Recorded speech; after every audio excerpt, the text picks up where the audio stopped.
Megan Beattie to close out our afternoon. Megan is an experienced remodeling industry marketing director with an emphasis on outbound marketing.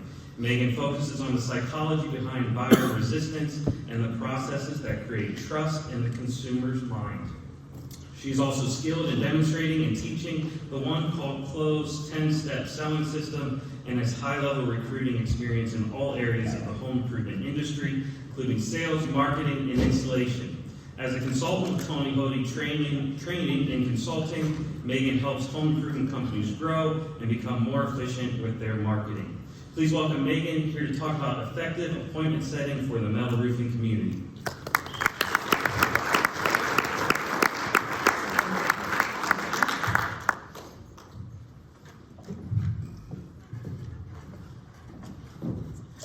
Situated up here, my little thing keeps popping up, probably because I'm 6 months pregnant, so bear with me. Congratulations. Thank you. Thank you. So yeah, it was really funny leading up to this. I don't know if you probably have all seen that all of us are sharing things on social media about the Metal Roofing Summit. And it was really interesting because under a shared Todd, I think it was on LinkedIn this week, someone came in and wrote right underneath, how many people speaking have actually ever been on a roof, right? And I said, oh good, an installer. He's really excited to hear from office people all day, right? He loves it. So it was interesting because I went on there and I said, me, I've been on a roof. I'm sure everyone expected the girl that's 6 months pregnant to say, I've been on ladders, right? So it was interesting, but that's actually my truth. My dad owned a roofing company when I was growing up. He was the vice president of a very small roofing company, probably what most of us would consider kind of a chuck in a truck kind of thing. Didn't really have an office or a showroom, but they put on a cheap roof, that's for sure.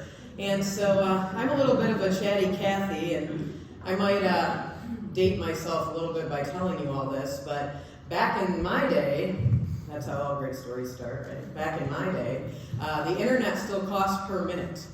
We had dial-up and we had to pay per minute. Well, let's just say I ran up the internet bill faster than a snow slide off a standing seam, and my dad said, you are going to pay for this. And so, like a good father, he taught me accountability and work ethic very early. And so my entire year of age 13, all summer, was spent tearing off roofs. I learned the fine art of tear-off. One of the other things I learned is that probably wasn't going to be my chosen career choice at that time. So I actually got into learning how to telemarket for vacation memberships, and that's where a lot of my background actually comes from, believe it or not. I would call people that entered to win a truck or an RV in a mall, and I would say, hey, come to my campground and check out my high-pressure sales pitch. And by the way, I'll give you a free gift. And I would try and get them to come to my campground and hang out with us for a while. And so that was a lot of fun, but fast forward a little bit to 2007, I wound up at my first real home improvement company.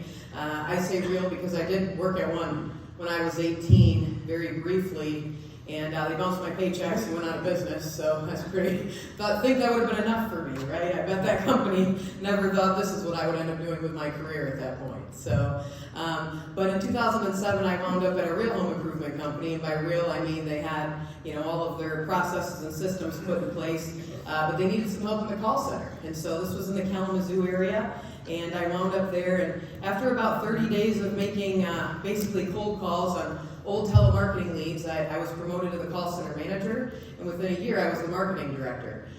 So that company actually said, well, since you're great at talking to people on the phone, how about you talk to people in person at the door? And they decided I was going to learn canvassing. So I said, well, sure, I guess that can't be any scarier than vacation memberships. So I said, I'm open to it. So they brought in my now mentor, one of my partners, Tony Hoty, which I now work for Tony Hoty Training and Consulting many years later. But that's where I learned canvassing. He's kind of known as the canvas king around our industry. And so that's where I really learned, the nuts and bolts of aggressive outbound home improvement marketing. I also started to develop a show and event program while I was at that company, and that went pretty well.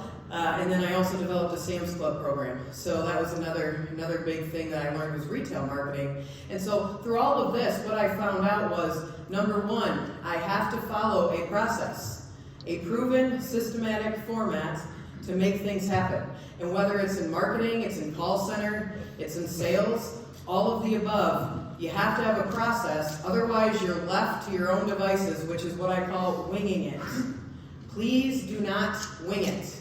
No matter what you decide to do with your processes, I don't care if you hire me or somebody else, but please don't wing it. That is where I see a lot of companies stunting in their own growth nowadays, because they just have a way they've been married to doing it for so long, and they refuse to change. So I would just encourage everyone to make sure you have some sort of a process, no matter what that might be, and you follow it. So keep that in mind. So my stint at that company lasted about 2.5 years, and then I wound up in 2009 at the company that tends to be, I guess, what you would call my claim to fame. I wound up at All Weather Seal in West Michigan in 2009, well, it was the beginning of 2010, and I was brought there to develop a canvassing team. So I came there, started a canvassing division, found out very quickly that a canvassing division does not succeed if there's not someone in the call center knowing how to handle canvas leads. So Megan would write all the leads out in the field, and we'd be bringing them in droves, and then the call center would drop them, and they'd fall right flat on their face, and they'd say, "These leads aren't any good." And I would say, "Really? That's interesting. Sounds like the call center needs to learn how to overcome objections, because if I'm better at it at the door, and then I hand it off to them and they can't overcome the same objections, we're going to be in a world of trouble."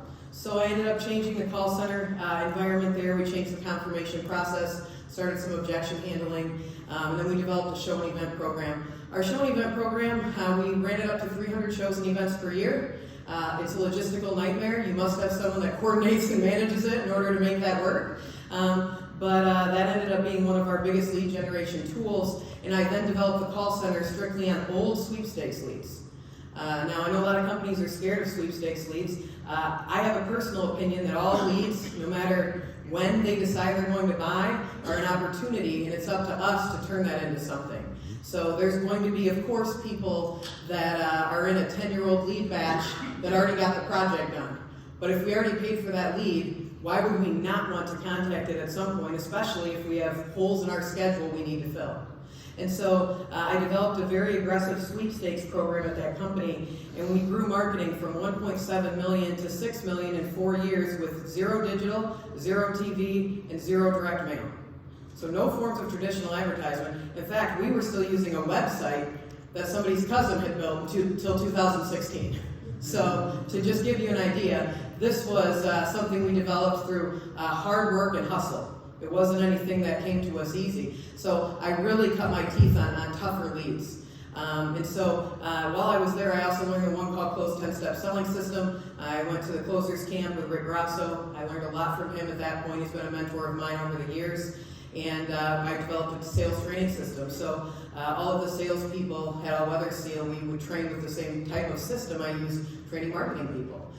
So we grew that. I parted with them in 2021, but they will net over 20 million this year. So they now do have all the other fancy stuff like SEO and pay-per-click and doing quite well with all of it. But man, back in the beginning, not everybody has a fancy budget like that, right?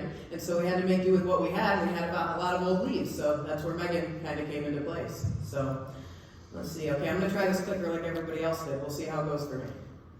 Yes! Got it on the first try. Did you guys see that? So, yeah, why am I qualified to talk to you about this? Well, I just told you a little bit about it.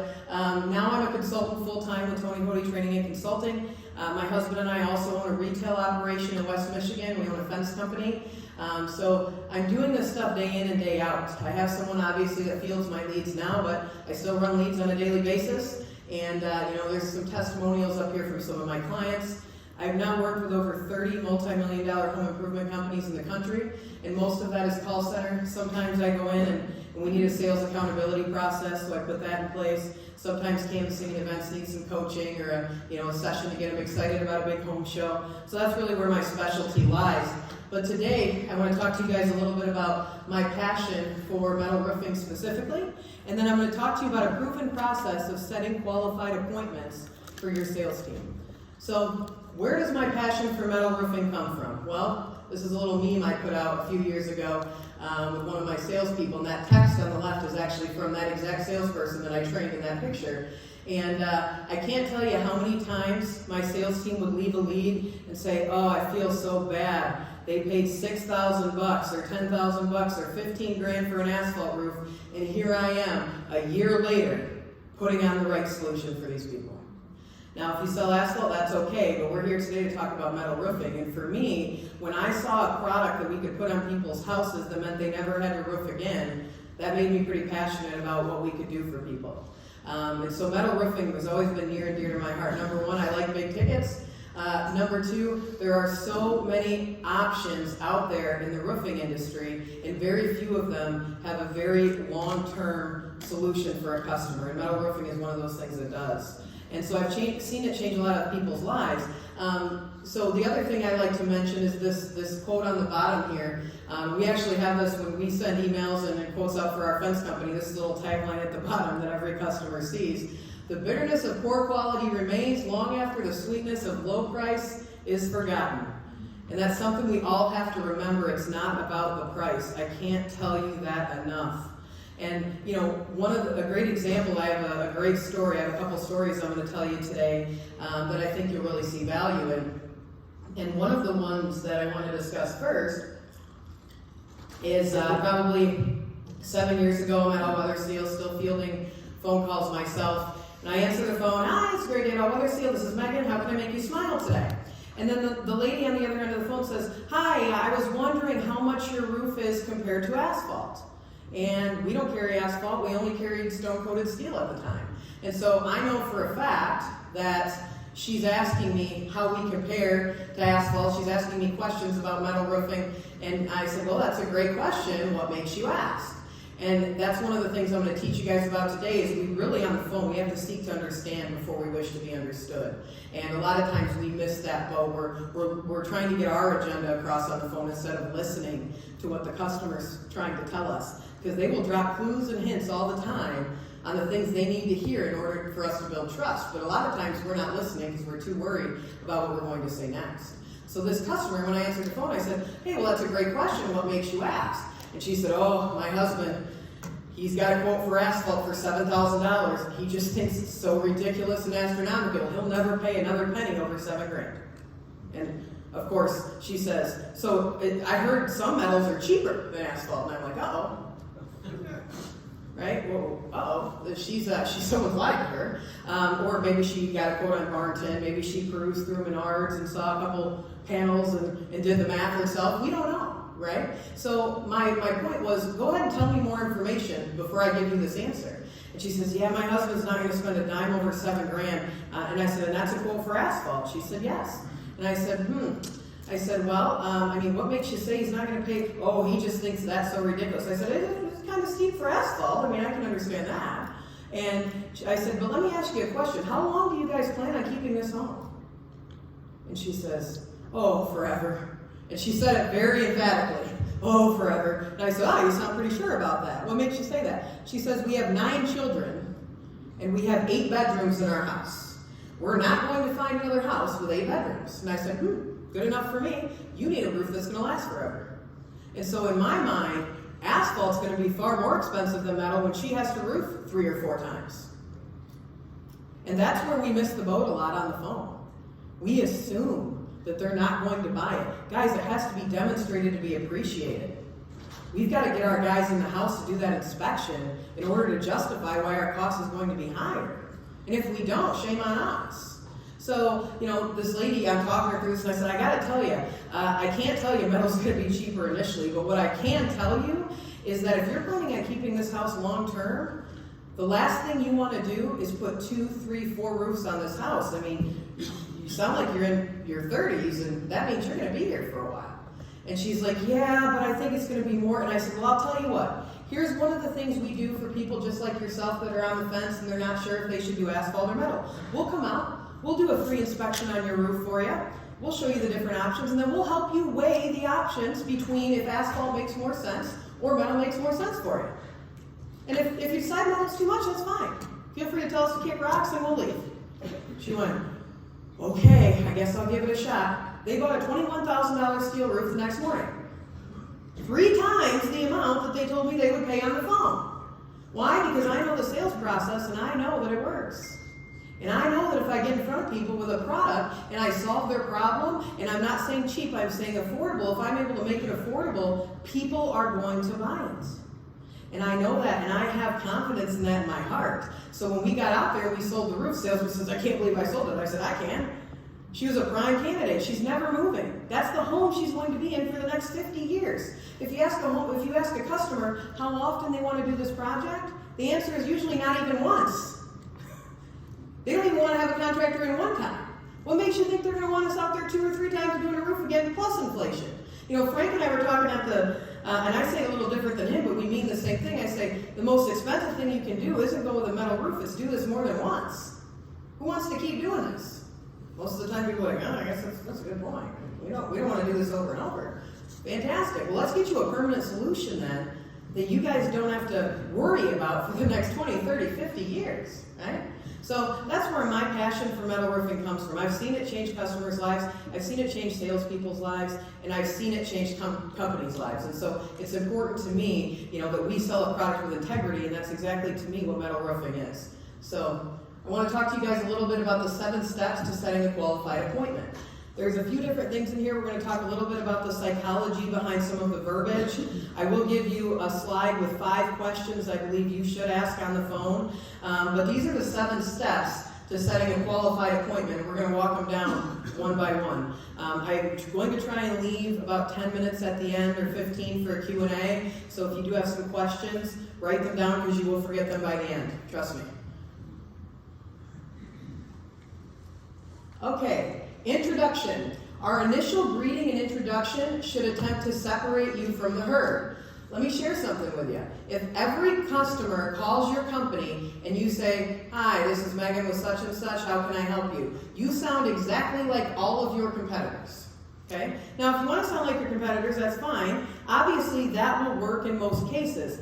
But one of the things we pride ourselves on at Hoty Consulting is separating from the herd. How can that initial phone call already tell them that I'm different as a company?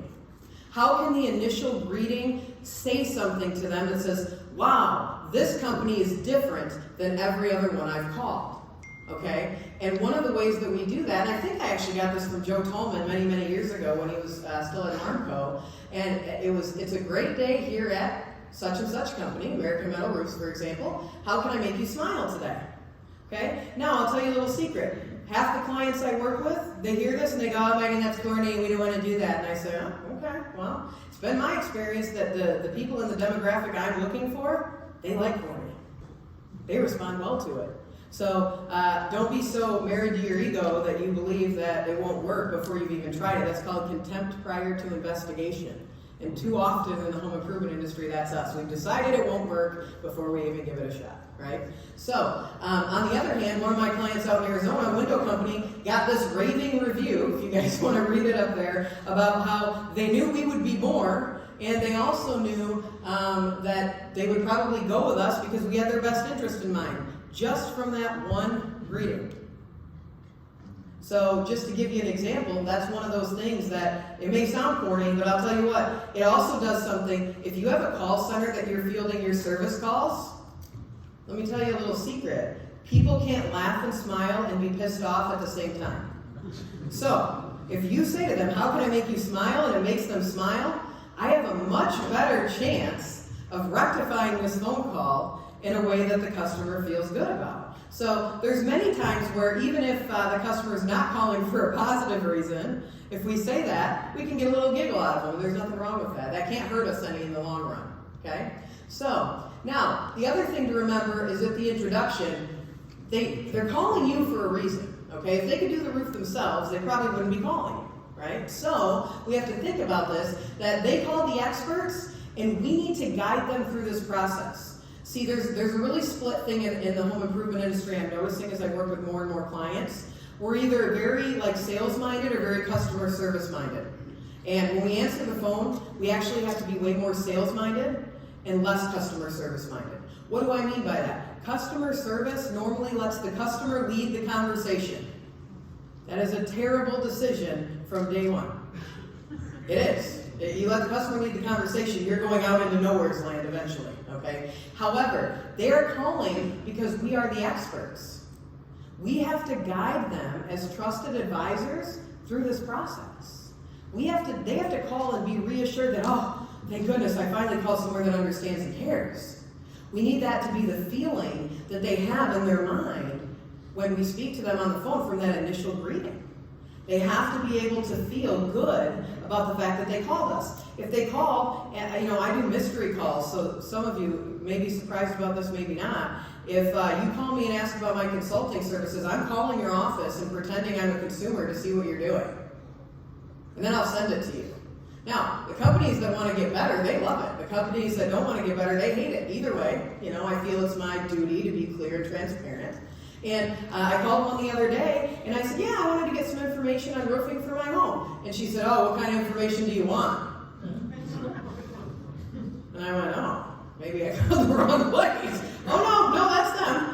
Okay, yeah, and then I had to battle her. I'm like, wow, are you guys allergic to leads? Holy cow. And then I know there's a poor owner somewhere that has no idea that spending thousands of dollars in marketing budget doesn't even realize that we're literally throwing leads out the window.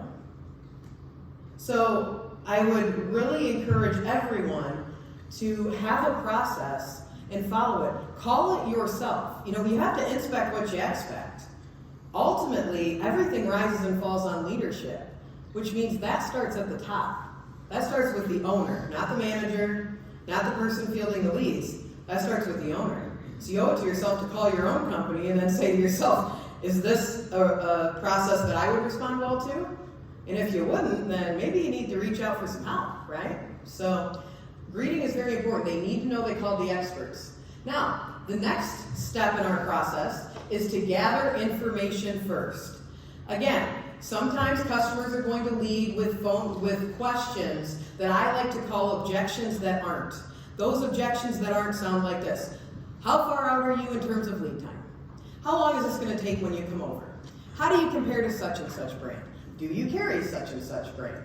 Give me an average price over the phone. And then if it's roofing, they add per square, right? Those are the questions they beat us to death in the first 5 minutes with. I would encourage you to not start answering those questions right away. And I would encourage you to gather their information first. Why? Because every single dime and dollar we spend bringing leads into our company is important. Which means every single phone call, whether we want the lead or not, we should be getting at very bare minimum their name and their phone number. Why? Because even if they don't end up being my target demographic, my customer right now, I paid for that lead. So if you pay, who wants to actually reap the benefits of the leads they pay for?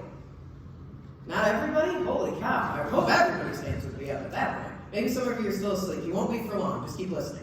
So, gathering information first. It's a great idea to gather basic information immediately. That way, no matter what happens on the phone call, if we have a name and a phone number, we have a lead. We can always call them back later and attempt to go further, but what we can't do is call them back if we don't have a name and a phone number. So we need to extract that information. Because at some point, the lead could fall apart on the phone. If the lead falls apart when we start asking about a spouse in the house when we come over, if the lead falls apart when they start asking if we're cheaper than asphalt, if the lead falls apart at any point in the process, I still have a lead. Which means if I want to market to them in 5 years, 10 years, 20 years, I can. I can send them direct mail. I can do what I would like to do in the future to nurture that lead. But if I've paid for it, why wouldn't I want it? Even if I don't want it right now, I might want it in the future. So, gathering information. Here's some great examples of the information you should gather as soon as possible. First two are the most important. Name and phone number. We also want to ask for the spouse's name. Now, I'm going to come back to this. I'll give you a little bit on this right now because one of the biggest problems that I go into companies to solve is the two-party appointment. Everyone struggles with getting husband and wife both at the appointment. Most of the time because companies are very egocentric and it's all about, we want you both here, we require it, we have to have it. And when you use that type of terminology, you are setting off buyer resistance. Immediately people dive into fight or flight and they do not want to have both people there. Not because they don't actually want both people there, it's because they're afraid they're going to do what? Buy something. Correct. And people will go to crazy lengths in order to avoid being sold something. They will make up family members dying. They will make up funerals that don't exist. I know because I called them at the time of the funeral and they answered the phone at, hello? I'm like, man, they canceled their 2 o'clock today and here they are home. How about that, right? So, but it's all fear. It is fear, and it's fear, and it's well-earned fear from our industry. Why? Because most companies are poorly trained. They're poorly trained in the sales process, so people are scared to death. It's like car buying. I mean, do you guys realize they invented car vending machines? They did that. You know why they did that? Because the car buying experience is so terrible. People said I would rather pay more and go to a giant vending machine with a coin and get my car out than sit through the car buying process. It's insanity, right? And that's because car salesmen are poorly trained. They prejudge. Somebody's on the lot, they don't buy, oh, they're a tire kicker. We say the same thing. It's not necessarily true. And so often, we will get a lot of pushback on the spouse's name. One of the ways I would encourage you guys to get the spouse's name is don't start going, are you married? Sounds like, where were you on the night of August 5th? Doesn't go well. It sounds like an interrogation, right? So instead, use something much less threatening, such as, is there a spouse in the house there with you? Why? Well, because first of all, there's a lot of spouses in the house that aren't married nowadays. I don't know if you guys know this, but this is 2022. Not only do we have spouses that are fiance and fiance that live together, boyfriend and girlfriend that live together, now we have boyfriend and boyfriend that live together, girlfriend and girlfriend that live together. And if we don't adapt to the changing times and be able to speak to that, we will set some people off. Trust me, I have done it. I have unfortunately been the perpetrator of, oh, and what was your husband's name? Why do I have to have a husband to make a home improvement decision? Oh, not what I was going for. Ooh, had to recover from that one, right? But make sure that we're using terminology such as spouse versus husband or wife. You'll thank me later. If you haven't got your teeth kicked in with it already, you will. So trust me, definitely use the better verbiage there. What's some other information we need? Address would be important. And another one, where did they hear about us? Now, of course, in today's market, where they heard about us, a lot of times they're going to tell us something and it may not be actually accurate. The customer doesn't know half the time. They call a bellwether seal, tell me they saw me on TV and I had never done TV ever. So, they confused us with Weather Shield or Polar Seal or one of these other ones that sounded like me. And so that happens, but we want to get basic information. We want to find out, number one, if they were a referral, we want to know that, don't we? If they came to us from a different avenue, we would want to know that. And then the most important next thing is to set the agenda for the phone call. So you're going to gather some preliminary, I hate that word, I don't know why I use it in presentations, every time I mess it up. But you want to set the agenda for the call. What do I mean by that? Well, we have to do what I call setting the table. If we just start random firing questions at customers, they eventually end up thinking there's no light at the end of the tunnel. They go, wow, what are all these questions for? And you say, oh, shoot. Instead, we should say, I'm now going to ask you a few additional questions in order to best serve you and your project. And then the customer goes, okay, because there's a method to my madness. If I don't explain to the customer why I'm asking all these questions, they get weird. I just called about a quote on windows or roofing. Why do you need to know all these things? Well, I don't need to. I'm just going to help you. It's going to help better serve you when we get to your home, right? But make sure you at least let the customer know, I'm going to ask you a few more questions, and that's only to better serve you, Mr. Jones. Okay? So that's what I call setting the agenda for the call. Otherwise, again, I've listened to call after call, and you can just hear a customer start going, what's all this about? After a period of time. So gather information being our second step. Now, the next thing we want to do is qualify our appointment. Now, this means different things to different companies, and that's okay. Every company has different things that they qualify leads with in other companies. What I would encourage you to do, and you heard Joe Tolman talk about it earlier, do not crucify the lead, qualify the lead. What does that mean? Well, if the sales team had their way, what I would be saying to customers is, the salesman will be getting up at 3 a.m. and driving from China.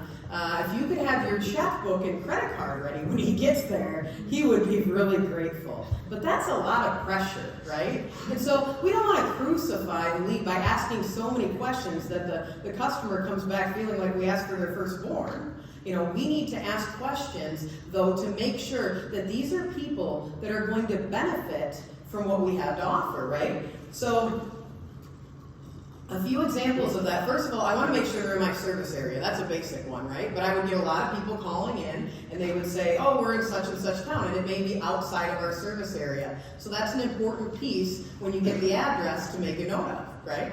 The second thing, are they a homeowner? So if you are dealing with residential only, you want to be in front of the homeowner. If not, why are you wasting your time? That would be my first question. I mean, I sell fences. I don't want to go to somebody that doesn't own a home. They're not putting a fence in a house they don't own most of the time, right? So we want to make sure they're a homeowner. At the company I came from, we added in these two extra things, primary residence. What we found was there weren't a whole lot of rentals that were putting high-grade, stone-coated steel roofs up. Just wasn't really the demographic, right? Most of the people that benefited from what we offered, we've been in business for 38 years, would be someone in their primary residence, which means they're in their house and they plan on staying in their house.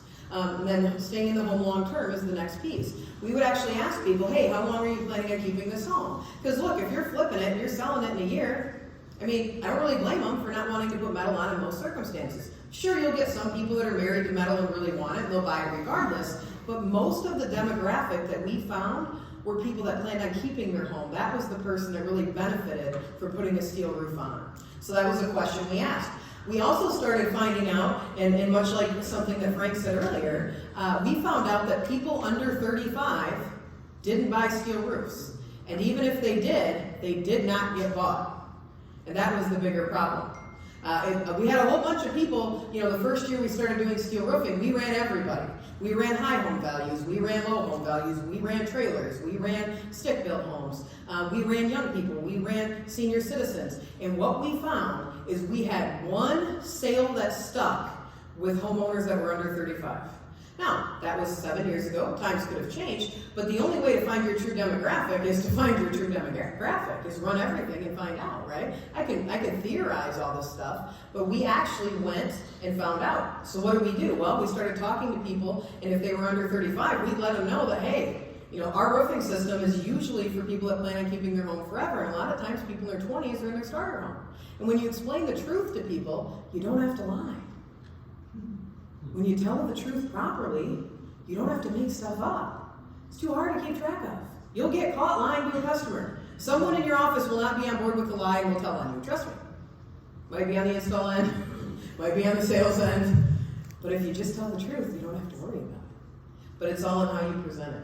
So there's extra qualifications. You have to decide who buys your stuff, and we can write the questions that we ask on the phone to reflect that to make sure we're getting the right people. But the first thing we need to do is make sure that they're in our service area and they actually own a house, bare minimum, right? The other qualifications are dependent on you, your demographics and what you want to run. So, need uncovering. So we're going to spend a little bit of time on this. I've got a few slides on it. This is really the difference between my processes and our processes at Hoty Consulting and the processes I see all over that other companies are kind of using, either winging it or some old process. It's almost like they feel like the key is to get on and off the phone as quickly as possible, okay? And let me tell you, that is not the key. Are you going to get some customers that are going to rush you? Sure. Are you going to get some customers that are upset that they're on the phone for 6 minutes with you? Only if you're boring. If you're doing all the talking, sure, they're going to get sick of you. If you're asking the questions and they're doing all the talking, it's much like in-home sales, they don't even realize what time has gone by, do they, Chuck? They have no clue, right? And so one of the things that I found is that you can stay on the phone as long as you like if you're intriguing and the customer is doing the selling. But if you're doing the selling, they're happy to get off the phone as quick as possible because people hate to be sold. They love to buy, but they hate to be sold. And you have to keep that in mind. This is the key to creating urgency for our visit, and we're going to use a pull versus push methodology.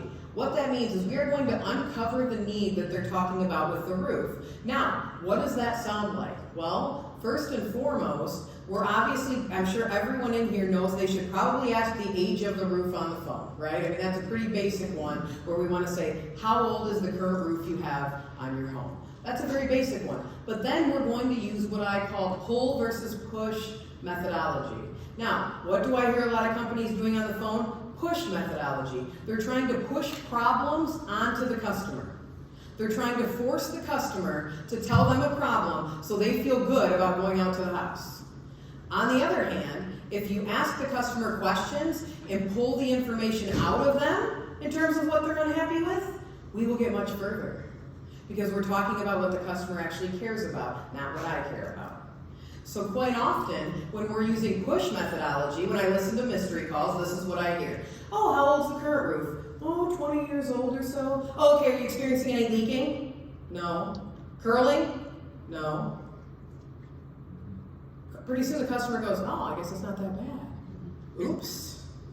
That's not what I want to happen. That's the opposite of what I want to happen. I want the customer to go, oh man, ooh, we gotta act now, right? Not the customer going, wow, after I talked to that girl, sounds like my roof really isn't as bad a shape as I thought. That is not what we want on the phone. So we don't push problems onto people because you don't know what the problem is to them. We need to pull the problem out of them. So what that sounds like is quite different. Open-ended questions are the key to that. When the customer tells me the roof is 20 years old, my next question is going to be, okay, great, and let me ask you a question. With it being 20 years old, what's one or two things you're noticing that you're just not too crazy about? Very simple. And they'll tell you. Oh, it just looks bad. Oh, okay. Now when you say looks bad, what do you mean specifically? Oh, it's got these black streaks on it, and every day when I pull up from work and I start to actually hear the emotional pain come out of them. That's the key to creating the urgency. It's not forcing problems on them. It's pulling the information out of them and being a good listener. And so we have to use the pull versus push methodology. Open-ended questions during this part of the process is the key. Do not ask closed-ended questions or your need building and need uncovering will stop abruptly. Is there any leaking? No. Is there any curling? No. Any shingles missing? No. Where do I go now? I don't have a conversation. I'm just asking questions. They're saying no and I'm getting nowhere. So we have to ask open-ended questions. And the way that looks is no questions that end in yes or no answers. Which means, and I have to do this at every company I consult with, because every marketer does it, they get into a habit and all of a sudden they're setting leads and they're doing great, they're on fire, and all of a sudden they say, oh my God, I don't know what happened. All of a sudden all the customers calling in, they don't want to talk to me. They don't want to have a conversation. And I said, okay, let's role play. So I listened to him, I said, yeah, we started asking is questions. If your question begins with, is the roof doing this? The answer will be a yes or no answer. Oh, I said, if you say, what are you noticing? The customer's forced to give you an answer, and they have to explain. If you ask them an is question, they're going to give you a yes or no, and you're dead in the water. The more conversation you can have, the more you can get the customer talking, the better off you're going to be. Because if the customer's doing all the talking and repeating everything they hate about their roof out loud, they're telling me, but who else are they telling? Themselves. And when they admit it out loud and they take ownership of it, they can't argue with it later. Once they tell me all the things they hate about it, if I come down to offer my appointment at the end and they tell me no, it makes no sense whatsoever. Due to one of the psychological principles, Dr. Robert Cialdini has a great book called The 6 Psychological Principles, and one of them that he talks about this nonstop, and the entire book, it's great because he talks about all the different things we use, but he talks about consistency. People feel like once they give their word on something, they must stick with it. So when they tell me all these problems with their roof, they can't come back later and say, you know what, it's not that bad. You know what, I'm just going to go ahead and wait till next year. Because most of the time they don't tell us no, they give us a stall and we buy it. And then we call them back next year and guess who got the roof done? They did. Then we go, I missed the boat. We did. So we must get to emotional pain points. Surface level need is not enough. If you are trying to convert, and especially on older leads, the rule of thumb on need uncovering and need building is the more nebulous, the older the lead, the more need building you need. You need urgency to go up because those people didn't call us seeking something if it's an old lead. If it's a 10-year-old lead, they might have already got the project done. Doesn't mean we can't sell them something else if we have a multi-product line, right? But we need to be able to bring that urgency level up. Because remember, the people that call us on inbound leads, our Google leads, our SEO leads, are people that are actively in the market and shopping. They're probably making a purchase in the next 30 days, okay? Now, that person, I can go through really light need building with them, and they're totally happy about the appointment. But when we're talking about people that we're converting off sweepstakes, old leads, canvassing leads, I have to create the urgency at a much higher level for the customer to justify having a salesperson in their house. They're trying to avoid it like the plague, so they must have some urgent matter that they want us to come over for, or they're not letting us come over. So we have to really generate those pain points, and we want to get to the emotion. We don't want to hear surface, oh, that's 20 years old and it looks bad. That's not enough. We need to go deeper. Well, when you say looks bad, what do you mean? I want the customer to get to the point where they're like, well, geez, every day I pull up from work and, we got new siding and windows, it looks great. And look at my roof and there's all those darn black streaks and I don't know, I paid a company to wash it already and I don't know what happened. There's granules in the gutter. Okay, I'm finally to emotional pain. Finally, I'm there. But the customer ends up telling me about pride issues. We hit on that emotional pain and the customer acts. Customers make decisions based on emotion, not on reason. Every customer would love for you to believe that they weigh out all their options and they take all their time and they do they don't. They make decisions based on emotion, so we have to speak to that part of the brain when we're on the phone. There's a method to my madness here. If we can create urgency in need building, guess what they do when we set the appointment? They set it sooner. Guess what they do when our reps get out to the house? They look at them as a solution to the problem, not the problem, right? We want them to look at our reps as a solution to the problem, not the problem we're going to have to fight coming in the door. So it starts with the urgency factor. So what's going on with your current roof that prompted your call today? Again, guys, I've been doing this for almost 20 years. I could obviously make an educated guess on what's wrong with a 20-year-old roof. Probably I know, but it doesn't matter what I think. I'm only looking at it from my lens. I need to know what the customer thinks. I need to know what they hate about it. That's all that matters. And so that's an important part. What's going on with your current roof that prompted your call today? And then, we're going to ask some questions like, what aren't you crazy about? What kind of issues are you noticing? But we're not going to say, are you having any issues? Because that would be a yes or no question. We're going to say, what are you noticing? You see what they taught us in school up there in the right corner? If you start your questions with who, what, when, where, why, and how, they will always become open-ended. It forces the customer to explain. If you start with is, you're going to have a problem. Now, you guys can take a picture of this. These are the 5 questions that I would ask on every roofing phone call.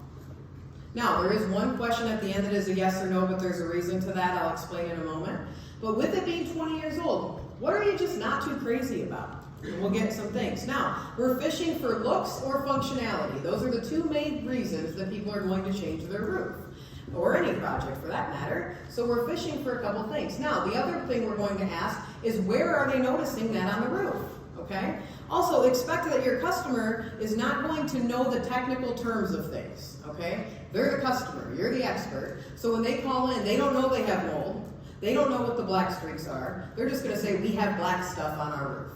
They're going to say, we noticed these little things in the gutters. I don't know. They're little granule things. They don't know what it is, right?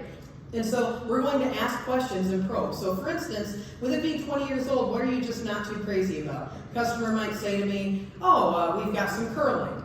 Roofs, they're lifting up at the edges. Okay, we've got some curling. Okay, my next question will be, where are you noticing that the most? So then the customer's going to go, by the edges, near the garage. And then, what side of the house is that on? So I'm asking questions to get the customer really thinking about this. The next question is the most important one, and I'll tell you why in just a moment. How long has this been going on? When we ask the customer, how long have you been noticing this? Or how long has this been going on? Something happens in the customer's brain. This is exactly what you'll hear. We moved in 4 years ago, and when we moved in 4 years ago, it was starting to show some signs, but the inspector said it was fine. He said we probably had another 5 or 10 years. I'm like, yeah, I'm sure he did. But you want to hear how long has this been going on, because the customer starts to realize that they've been putting this off longer than they should. Their mind starts going, has it really been 4 years already? And it's just like everything else, guys. We get busy with stuff. They get busy with stuff. They put projects off. Everybody in this room has at least one project at their home right now, to this day, that they've been putting off. My husband has a whole list of things he needs to be doing when we get back, right? Oh, don't you all laugh. You're all if your wives were here, they'd be saying, oh yeah, see, right here, he's guilty, he's raising his hand, him too, okay? So the point is that the customers we deal with are the same way. They put stuff off too. And so we aren't competing all the time against other companies. Guys, sometimes we're competing against apathy. They want to put this off one more year. How can they get by one more year with their crappy roof? They want to pay some chuck in a truck to come out and do a patch job. We already know we're going to be doing it next year for them with inflation. It's going to cost them more, right? So we want to ask these questions so the customer starts going, man, have I really already been putting this off for 5 years? Right? Because we want them to realize that the longer they wait, the more it's going to cost. And so when we get that, well, how long has that been going on? Oh, geez, I don't know. It's been a couple years now. Maybe it hasn't been any time. Maybe it's, oh, it just started happening. We called you right away. Oh, even better. I mean, then you're looking at me as a solution. I love it, right? So the next question is about maintenance. What have you folks done to remedy or cope with these issues? Why? Because they've already paid somebody to try to fix it cheap most of the time. And they're going to tell me about it. And that's better for me to know. Because I want to know ahead of time that they already spent $500 and they never saw him again. I would like to know that they paid someone to come out and patch a leak, and guess what? Still leaking. Shocking. So weird, right? Never heard that story before. I'm sure no one in the room has ever went in behind a cheap Charlie and had that happen. But I want to hear what kind of maintenance issues that they've had already. What kind of action have they already taken to try and sort of band-aid their problem? Because most of the time a customer has a band-aid that they've tried. Sometimes it'll be, well, my husband wants to get up on the roof and tack these shingles back on, but he's getting up there and I don't want him on the ladder. Do we hear that? We do. We hear that a lot. So I want to know what kind of things they've done. And then the last question, and with roofing, guys, we really have to speak to the fear factor. Why? Because the people we talk to are not the roofing experts we are. So oftentimes, how many of you have been in an attic that went way too long with a leak? Right. So we get up there, customers, oh no, it's just started leaking. No, it just hit the ceiling level. Let's be honest about this. Okay, we get out there, we look in the attic, we're like, yeah, sorry, the whole attic is wet with sopping wet insulation, and you've got a mold problem. All of a sudden, the asthma flare-ups really make a lot more sense, don't they? And so when we're able to ask, have you guys had an inspection done to find out what's going on up there you might not even be aware of? Guys, if there was not a reason for my appointment till now there is. Because they need the inspection. Because the truth is that when we go out there and we do the inspection, okay, even if they don't buy from me, are they better off knowing what's going on up there now that I've been there? Even if they give me no money, are they better off? They are. They're better off to know where the leak's coming from. They're better off to know how much this is going to cost them, even if they don't buy from me. And so what I try and look at is how can we provide value to that customer, and the beginning of this starts in the need building. Because here's the truth. When we talk to them about this stuff, it's very, very clear that they now have a problem, right? And I just happen to have the solution. So I would be a jerk not to tell them about it, wouldn't I? That's really where we want to get to in this process, where they have a problem, I have a solution, and so man, they should be itching to hear about it by the end. Oh, well, can you come out and help me with this? We can. I would love every appointment to be very excited when my sales rep gets there, looking at him as the solution. And that's really the idea. That's why when you change call center processes to more of a sales-based process, such as this, where we're asking questions and diagnosing the problem, you will see close rates go up in the sales team because the customer is looking at the appointment differently than, oh, great, another one of these sales guys, right? That's not what anybody wants to hear when they're going in the house. Now, after we get all of that need uncovering and the need building done, okay, we now have enough need. We need to get a commitment that this is definitely a project they're going to be looking into. Again, especially on those older leads. So commitment and transition is very important in this as well. Now, what the commitment sounds like is we're going to say something along the lines of, so it sounds like it's safe to say that at some point you're definitely going to be looking into this roof. We can also recap the problem. So it sounds like it's safe to say, with that leak that you have that you've already tried to repair, this is definitely a project you're going to be looking into sooner rather than later. The customer goes, well, yeah. It's just a very natural way to go from need building into the next point, which is our commitment and transition. Now, once we get the customer to commit that it's definitely a project they're going to do, now we need to transition into telling them, okay, great, we want to come over, okay? But we want to say that in a way that's not, hey, we want to come to your house and stay for 3 hours, because if I said that, I'd have no leads. So, we want to say it in a way that makes more sense. Now, also understand with that commitment, if you're calling any sort of sweepstakes leads, okay, the commitment has to be different.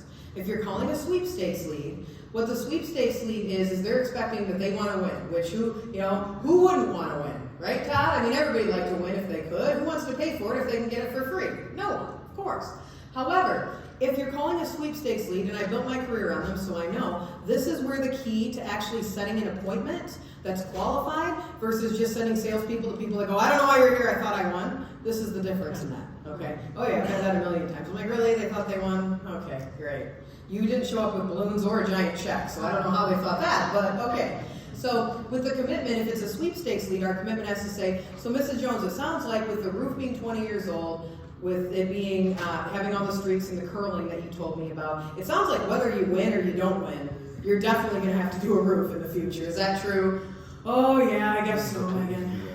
Fantastic. So then I'm going to move into my transition. Now my transition is going to start with since you said that. Now, again, we just talked about the fact that the homeowner just repeated all their problems out loud to me, right? They told me what they hated about their roof. Now, we use terminology such as since you said that, because I want the customer to realize the appointment is truly their idea. Because let me tell you a little secret, human beings are selfish and self-centered to the core. We care about me first, me next, you never. Okay?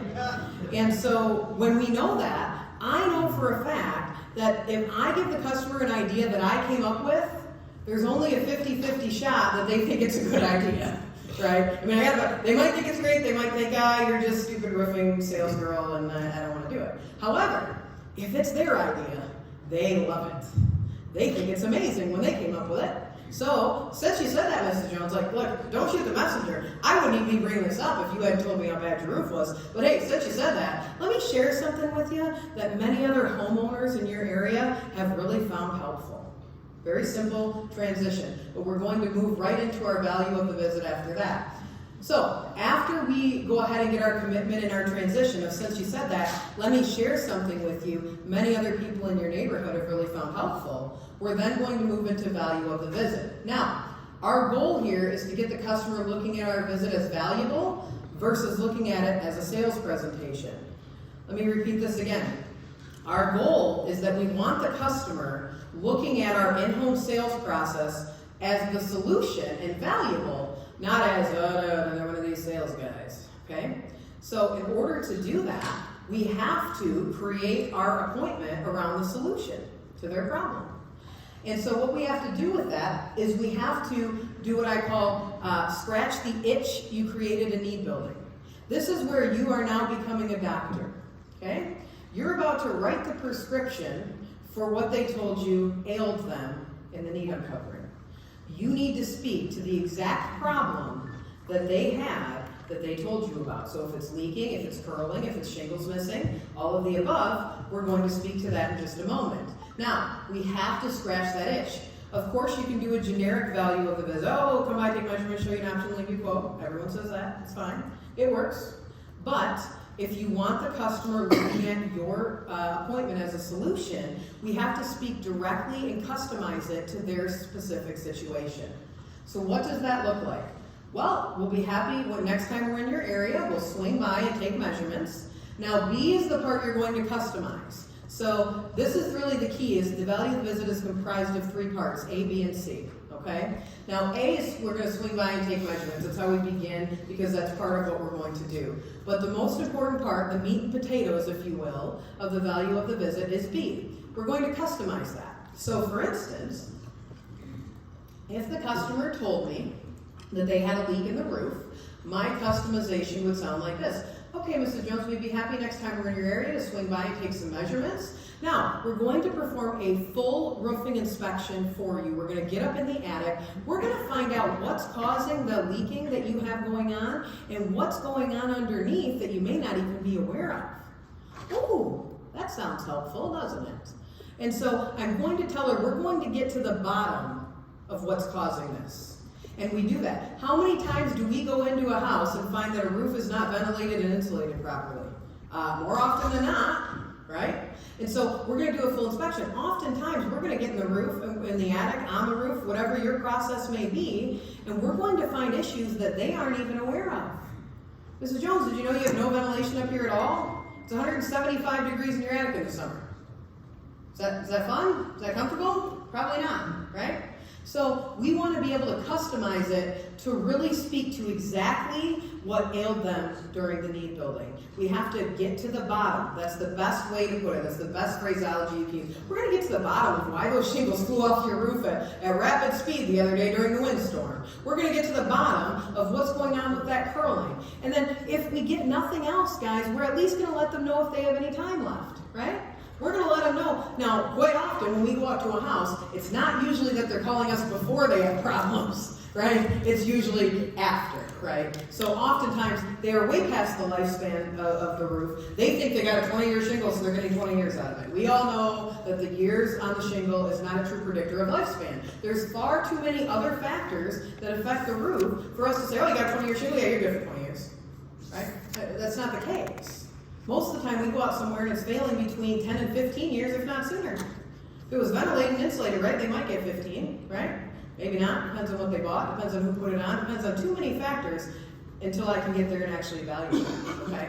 So that middle, that B, is where you're going to customize it based on the needs that we uncovered. And then C is, of course, we're going to leave them with a down-to-the-penny price. And then that may be guaranteed for a period of time depending on what you do. Most people in the industry right now are like, yeah, we can only guarantee 30 days because material prices are changing so quickly. Like, we can't make any sort of, but some companies will say we guarantee our price for a year, and that's fine. If you do that in the sales process and you need help or anything like that, there's some great sales trainers here. Chuck is here, he's presenting tomorrow, he's amazing. You can talk to him about that if you want to make that part of your process. But either way, we're going to leave them with a down-to-the-penny quote. Now, this is an important piece because so oftentimes customers just don't really know what to expect when we come out. So when we're able to walk them through and say, hey, we're going to swing by, take measurements, do a full inspection, leave you with a down-to-the-penny quote, the customer can kind of get an idea of what that's going to look like. Versus just, hey, we're going to come out and I'll send my sales guy and good luck, right? No, we want our reps to be roofing inspectors. You know, there's a lot of different ways that you can call your salespeople without using the naughty term of salesperson. Why is it a naughty term? Because customers respond to it poorly. It does not mean that being a salesperson is a bad job, obviously. I've been in sales my whole life. But what I can tell you is when customers hear the word sales, they see something in their head that is different than what we want them to see. It's just like 10 years ago when I said metal roofing, customer would see barn. That's all they'd see. We carry metal roofing. Oh, I don't want that. And I'm like, oh, you don't want Pizza Hut roof, I get it, but there are other options, right? Like, I get it, you don't want to live in a Pizza Hut or McDonald's, but I've got choices that I think you'll like, right? So oftentimes we have to deal with what the consumer thinks, not what we think. We have to remember they think differently, and we have to speak to that if we want to be effective. So that's an important piece. So yes, here's a great example on a leaky roof. We will perform a free roofing inspection, get down to the bottom of why you have this leaking going on, and show you some great solutions to solve those problems. Sounds pretty good, right?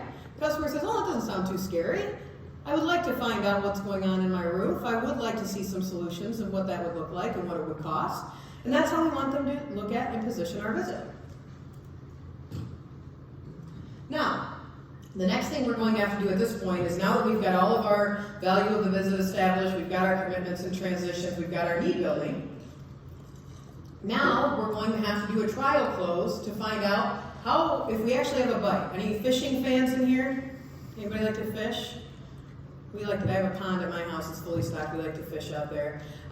Really what you're doing with this, a trial close, is really seeing if you have a bite, okay? So when you say to Mrs. Jones, after you go through your value of the visit, we'll be happy to leave you with a down-to-the-penny quote. Let me ask you this, with that in mind, are you folks usually around during the day or more towards the evening? Guys, if they were not clear that we're coming over, they now are, okay? So right here is where you will feel resistance pop up. As soon as you say days or evenings, you'll get one of 3 responses. Now, it's just like you cast your fishing pole out there, right? You're waiting to see if you got a bite. And I say days or evenings, and they say days. I go, ooh, reel it in, I got a bite. Evenings, reel it in, gotta bite. More often I get days but, which is my favorite. Evenings, but you know what? I think we're just gonna hold off. You know, days but, evenings but. Now, if I get days but or evenings but, at that point, I will go ahead and go back and overcome that objection, because me trying to push them into an appointment is not going to work right here. I either didn't create enough urgency in the need building, or I didn't create enough value in the visit. Because remember, value of the visit too, people are very, very particular about how they spend their time. Ask a parent that has kids in travel sports how much time they have that's free. Very little, if any, right? So in order to get them to part with that time to meet with our roofing estimator, they better see our value is up here, and what we're asking them, which is a portion of their time, is down here. Because there's a little secret that when perceived value goes over price, people buy. When price is over perceived value, they don't. And that's the same thing with our appointment. Sure, we're not asking them for money, but we're asking them for time. And that's sometimes more valuable to them than money. They'd rather write a check and be done with you. So that's something to keep in mind. So our trial close is going to be days or evenings, and then I'm just kind of narrowing down what the schedule is going to be and introducing the fact that I'm coming over. I'm going to remove pressure by already being in the area. Actually, I'm going to have a gentleman right in your area on Tuesday. If it's Monday, I'm going for Tuesday. You want to set your appointments within 72 hours. Sooner is better. Remember, you created the urgency on the phone, and that's when they're at the height of excitement about what you're going to do for them.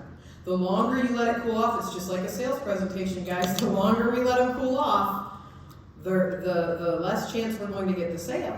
Same thing here. If I set my appointments out 1 or 2 weeks because I don't have a big enough sales team to get there, or I can't get there for whatever reason, they cool off during that time, and then my cancel rate goes up. Last thing I want to do if I did all this hard work to get an appointment on the schedule is then have it cancel, right? Last thing I want. So we're going to remove pressure by saying, hey, my rep's already going to be in the area. Again, like I told you earlier, if sales team had their way, I'd be saying that quite differently. But the reality is that the customer feels like, oh, if they're already over here, no harm, no foul. If I say, you know, we're going through making all these special accommodations for you, customer goes, ooh, it's a lot of pressure. I don't know if I'm ready to buy a roof, and they may cancel. So that's my advice on that. Now, you always want to offer 2 times. We want to use an alternative choice close. We're going to say, yeah, you said mornings you're usually home. We have a representative that will be right in your area. He could swing by at 10 a.m. or 11 a.m. on Tuesday. Which time would work better for both of you? Because studies have shown that if you give them 2 options, they will pick one. The other thing is you only have about 3 shots before they start getting frustrated and say, you know what, I'll just check my schedule and call you back. Which means you didn't prove to me that you had enough value to offer, so I'm not going to set. That's what it really means. They won't tell you that, but that's the truth. Because if you offered enough value, they would set the appointment. So keep in mind that offering 2 times. If you say, hey, how about tomorrow at 6? No. Okay, how about Wednesday at 6? No. Okay, how about Thursday at 6? You know, let me just check with my wife and I'll just call you back. Which means, bye-bye, no appointment. They might call you back if you're lucky, but it's like getting a call back on a one-call post sales. It's rare, and don't build your commission check on it. Tricks for handling one party. Use spouse in the house versus married. We talked about that. Use both their names throughout the entire call. Once you find out it's John and Mary in the first 2 minutes, it better be John and Mary in the whole call. Otherwise, it's kind of like at an A and B conversation. You know, you're having a great talk with a gentleman on the phone. We're talking about roofing, and I get down to the end and start going, yeah, Mary be joining us. He's like, oh no, we had a good A and B conversation. Mary can see her way out, right? They start to get offended because they feel like we surprised them with that. If we don't surprise them with the one party, if we actually start preparing them for it from day one, from moment one when we get the spouse's name, they aren't going to be surprised when I ask about Mary. So John, what is it you and Mary aren't too crazy about with the roof? Okay, Mary might be not crazy about other things versus John. So I need to find out and use both of their names and say you both, you folks, you guys, the entire conversation. That way when I come down to the end and I ask for both people, it's not like, surprise! Make sense? Now, you want to give them a reason that is in their best interest to have both people present. Telling them it's your company policy and you require it will get you some bad reviews online. Now, if you're okay with that, I'm okay with it. You like it, I love it.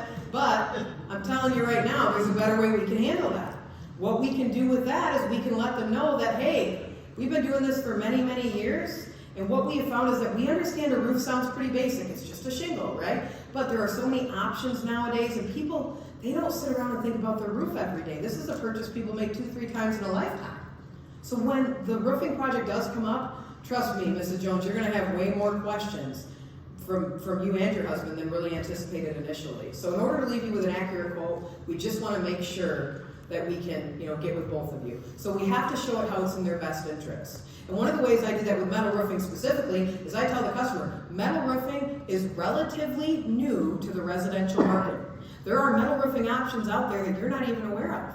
And so when it comes down to this type of project that's relatively new to the residential market, however new that may be, you're going to have more questions than you think. It's not just like an asphalt roof. There's all kinds of different factors that go into it. And so when I show it to them in that manner, a lot of times they're like, yeah, I guess that does make sense. I'm like, our goal is just to leave you with an accurate quote the first time. Look, you don't have a lot of time to spend with roofing dork more than once. Trust me. You don't want to have us out 2 or 3 times. Let's just get it done on the first time. And quite often, again, if I'm telling them, look, it's just going to take more of your time, it's better if we have both people there. So, do you carry asphalt shingles? This is a great question when people call into our office. Guys, people don't need a drill, they need a hole. You need to find out how you can solve their problem, and does metal roofing solve that problem? We need to ask some questions. Hey, do you carry asphalt shingles? Hey, that's a great question. What makes you ask? I need to seek to understand before I wish to be understood. Then I can position. And guys, I may not want this. They may call me and say, do you offer asphalt shingles? And I don't want this lead. It might be a contractor, it might be a sub, he could be standing in the middle of Home Depot trying to price shop me. Who knows? Okay? But I won't find out if I don't ask. That's what I found out. If I make an assumption, I've shut myself off to leads that maybe I may want. So we want to say that's a great question, what makes you ask? And then ask some questions to find out, will our product benefit them? Because if metal roofing does benefit them, why would I even talk about asphalt on the phone? And then the last one, we want to seek to understand before we wish to be understood. I said this a few times. We should always be responding with, that's a great question, what makes you ask? It works for how far out is your lead time? How long will the estimate take? Do you have to come inside? What's an average roof run per square? Some of these leads, some of the people asking these questions, guys, I don't want them on my schedule. I don't. Some of them are not going to be viable leads for metal roofing, but some are. And depending on how I handle this, determines whether I get an at-bat or I don't get an at-bat. I'm going to close with a quick story, and then if there's any questions, I'm sure I got like 2 minutes, you can probably ask some. But the previous company I worked with, All Weather Seal, we just did the DeVos Home and Garden Show, which is the biggest Grand Rapids home show on the west side of Michigan all year. And they do this, I've trained them for 11 years, so they do this pretty close to my script almost exactly every time. And they got a giant metal roofing sale from the DeVos Home and Garden Show that came down a Friday night. Happened to be the kid I trained to put in my place was the one fielding this lead, so it ended up working out for them because he was on it. He knows all the principles I've taught him. So the guy comes up and he starts to argue with him, and he says, I hate metal roofing. I hate metal roofing. As soon as he sees our metal roofing display, Logan, my little predecessor, goes, oh, what makes you say that? Because he already knows there's a conversation to be had here, even when they come, like a bull in a china shop, right? So he shows up, I hate metal roofing. Logan says, oh, well, what makes you say that? Oh, those exposed fasteners are terrible. I would never put that on my house. Logan says, shoot, me neither. The guy goes, what do you mean? He said, well, that's not the only way metal roofing can be installed. And the guy goes, oh, really? And all of a sudden it went from an argument to us on the same page. And the guy bought a $60,000 metal roof on a one call the next morning, 10 a.m. Crazy, right? Logan calls me, he's like, I got this great victory story for you. He's like, this guy came to the booth for a fight. And I said, oh yeah, he said he hated metal roofing, and everybody else would get defensive. And I said, oh, what makes you say that? He said, and by the end, I start showing him the panels. He's like, oh, that is a great installation, man. I like that. He said, well, hey, why don't we just swing out tomorrow and do a quick inspection and show it to you? Okay. And the guy bought cash the next morning. So I say that to say this. Don't ever make assumptions that when they come, even when they started out with an argument, whether it's on the phone or in person, don't decide that that's not a viable lead. Oftentimes, when people put up the biggest fight, they're the closest to making a purchase. There's a reason they're putting up the fight. Keep that in your mind.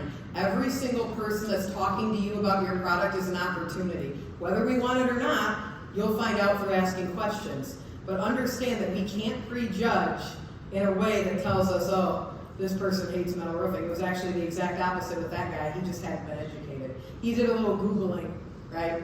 Google's their best friend. So that's pretty much all I have. Does anybody have any questions? Yes? We generate website leads. Mm-hmm. So we get their phone number, we make the outbound call. Mm-hmm. I understand that once we get the greeting out of the way, Mhm. we go to the questions like you just showed us. Yeah. But do you have a suggestion on a good opening way how to make a call? And then more importantly, because we get a lot of voicemail Sure. in this day and age, what's the best way to leave a message that gets us a call back? Sure, great question. So when it's a lead that went to your website, meaning a non-competitive lead, so it's not a lead aggregator, I call them lead aggravators because they aggravate me. I openly tell them that, so I'm not hiding. But yes, with that, we would want to call them, and then we want to say, hi, I'm Megan calling from such and such company. It looks like you were on our website, and you had some questions about blah, blah, blah, and I was just calling to follow up right away. Let me ask you a couple of questions here. I know I've got your phone number right because I'm talking to you, and your name is this, and then I go right into my information gathering. Yep. And then if I leave a message, it's, hi, this is Megan calling with such and such company. I just received a message that you folks wanted to get some information on metal roofing for your home, and I wanted to follow up right away. And then you leave the message and your phone number. And most of the time, they'll get back with you right away if you leave that message. Yeah. Anybody else? Yes. So if you have a call service set up and you give them a script, how do you make sure that it doesn't sound robotic and like a script? Great question. The only time people sound like a robot is when they don't memorize it. That's the truth. I know everyone go, oh, this sound, they read it and they'll go, this sounds robotic. It does not when you have it memorized, because then you can actually bring your personality into it. Unfortunately, with call services, we have very limited control over how well they do something, right? Because it's not in-house. So anytime that you're having any sort of call service or answering service, you can give them a script, but don't expect those people to take invested interest in your result, because they won't. They don't care enough. If it's in-house, they do care because it affects their paycheck, right? But how can they not sound robotic? If they memorize it completely, and then they repeat it, and then they listen to the customer, that's how they really sound less robotic. It's hard to listen, though, when you're trying to remember what you're going to say next, and that's usually when people sound like a robot. So do you recommend, instead of, call service for when your own employees just decide not to answer the phone, should you recommend just hiring more in-house employees? I would. If you want them to care, they have to be employees that have a vested interest in caring. I mean, that's just, and I have a lot of customers that will use an answering service or something for off hours, and that's fine. I mean, you're not going to field every call after 9 p.m. probably, but you're not going to get that many either. But I would recommend hiring more people in-house and training them, on this process. But there has to be leadership involved too, because if leadership isn't there to get these people up to speed, we're just going to be in the same boat as everybody else. So, yeah, you're welcome. Anybody else? When setting a time for an appointment, do you try to get the time first and then say, will that work for the two of you, or whatever the case may be? Or do you try to... When I say days or evenings, and they say days, and I position a time, I'm going to say, tomorrow at 2 or 6, which time works best for both of you. I use that terminology on every single one. Always say both of you, and then they're never going to be confused. Will you get some pushback? Sure. Then you need to have rebuttals ready for when they start to say, oh, well, she doesn't need to be here. It's just going to be me. This is my project. She doesn't care about road, and the list goes on. We have to have rebuttals ready for that. But if we ask them which works best for both, and then if they start to say something such as, oh, we're just too busy, it's hard to get with us both, my husband's a truck driver, and all of the other excuses, we're going to then come back and try and dig their schedule out. Meaning we're going to say, okay, hey, it sounds like you folks are really busy. I mean, it seems like there's not enough hours in the day sometimes, doesn't it? And they say, oh, yeah. And then you're going to say, okay, well, typically speaking, on your general, normal Tuesday, what time do you and John generally roll in for the day? Now, don't get me wrong. If you say to them, when's good for you, you will get never, springtime, next century, right? But if I say, what time do you guys generally roll in, and I'm trying to schedule on a Tuesday, they can't hide any longer. I have to pull their card. So I want to see their cards. I don't want them to see mine. Does that make sense? Sure. Anybody else? Yes. So, are you trying to say that never schedule Every company is different. If you have a one-call close, you're setting your sales team up for failure if you run one parties. Well, do you still have to do it sometimes? Sure. And even when you set them up perfectly, you're still going to have 5 to 10% that won't comply even when they promise they will. So you'll have some. But what I found is we can usually get to an 85 to 90% pitch rate two-legged if we have all these pieces put in place. So what is your typical closing rate if everything works out well? What's the closing rate on the lead? Yeah. Well, it depends on the sales trainer. On your good side. Oh, good sales. So like Chuck over here, Chuck's a good sales trainer. Well, I would say that industry standard pitch closing rate should be 37 to 40%, but it also depends on the size of the ticket. It's kind of a question that's not really a blanket statement, because if you talk to Frank over here and his average ticket is 60 to 100 grand, you're going to have a different closing rate. But the point is, you want to look at the NSLI, not the closing rate. You want to look at the slug rate. How much is your company generating every time that sales rep runs a lead for your company? You want to monitor by NSLI over close rate all day, if it's my opinion. What do you think, Frank? Same? Chuck, same? Okay. Net sale per lead issue. So that means if I give sales rep A 10 leads, every time he runs a lead, no matter what happens to it, how much does the company make? That's the number that you really want to look at when you're monitoring salespeople. Yes? Can I hire you to lay off or switch some of my sales guys? Can you hire me to what? To turn some of my sales guys into operations people. You can, yeah. Very next. Oh yeah. I do that quite often. I have to go. Sometimes they're not in the right seat on the bus. I mean, that's the reality. Sometimes you get people, and no matter what you do, they can be bribed, they can be pushed, prodded, and they just won't do it. And so, have I had to go in and fire sales teams? I have. Has the team ended up being better because I was actually doing them a favor? Yeah. I mean, if you read Good to Great or any of these other recruiting books, we don't do people any favors if they're not on the right seat on the bus. We're actually robbing them from finding the opportunity that's right for them. So think about that. I like to think about their time too. So, yeah, thank you. Anybody else? I'll be around afterward if you have any other questions. I know I ran over a little bit, but thanks everybody for listening.